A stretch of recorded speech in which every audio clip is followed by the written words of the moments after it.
Dito naman ako. Yan, hindi ko pa nakuha yung mga dahon ng saging. Oh. Dami. Tapos, yan.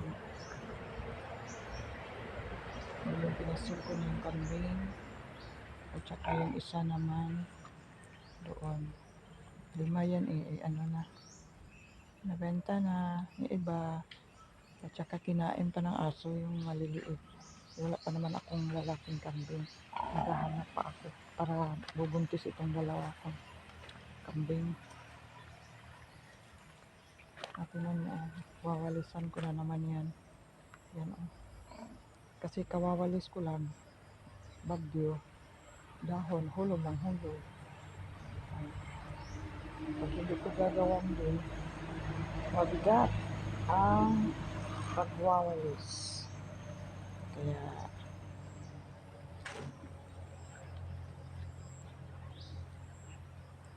dito muna ako.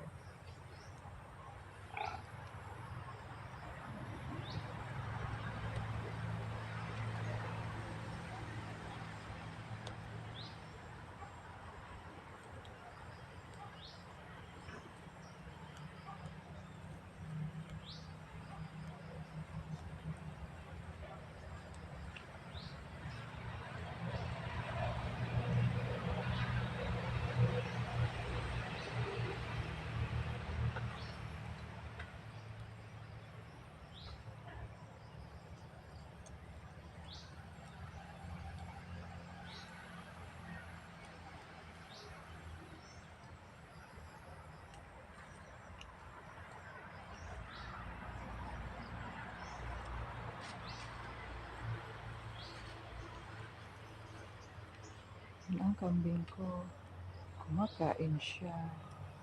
Ayan o.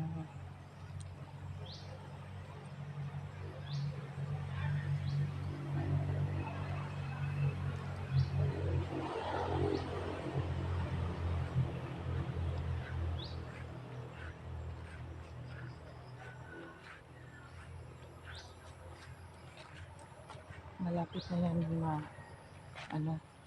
tanda yung saging. Yun.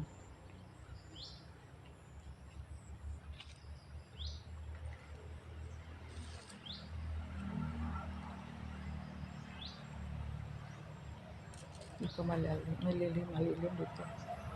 Hindi mainit. Lamig-lamig.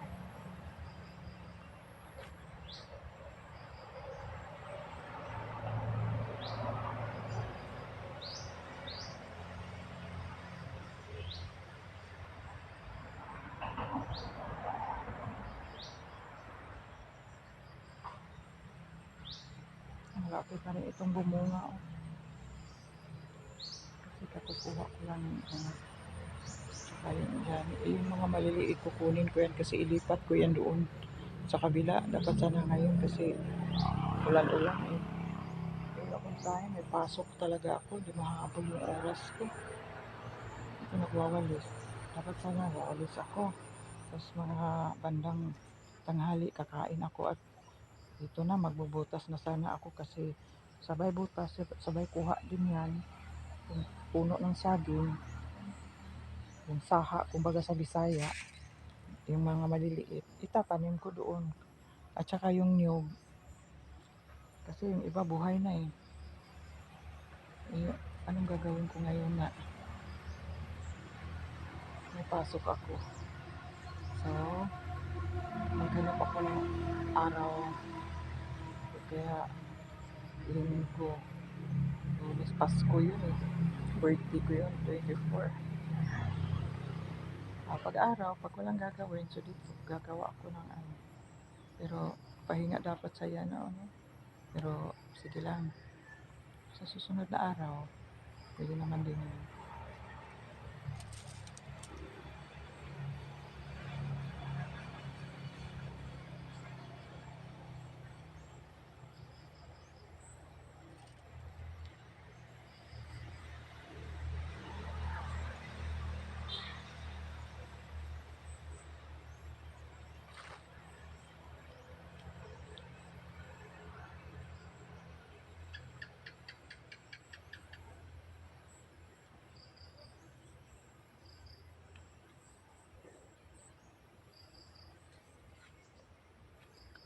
Pero ang ganda nga nito, oh.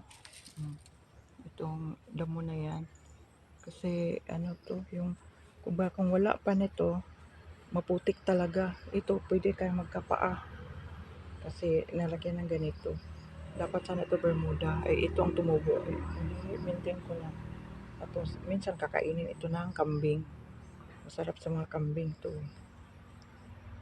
Pero pag binigyan ko na yung ano dito, yung mga ito, kakain na. Kaya lang, nawala din ha, putik din. Kaya hinayaan ko na lang. May Bermuda doon, kunti lang.